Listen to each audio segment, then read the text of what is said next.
Hey family. So on our next series we are going to be talking about the shift. The shift. And on episode 1 we are going to be looking at the silent drift.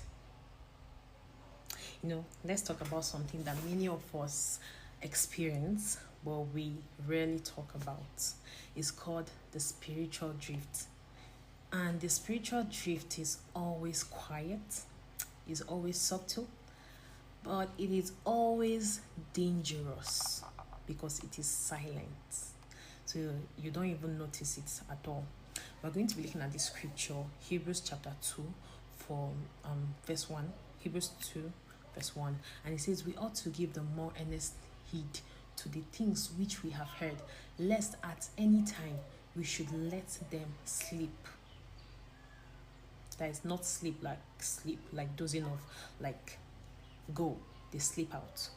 Drift begins when we start neglecting the basics. Prayer, you're like, okay, I'll pray tomorrow.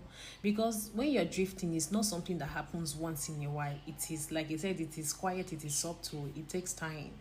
It happens little by little. I know little droplets of water will make the bucket or tank full. And this is how the silent drift is. It happens little by little. I'll pray, and then you don't pray, and then you're like, oh, it's just 2 days I've not prayed, just 1 week I've not prayed. Like that, you end up spending the whole 365 days and you've not prayed.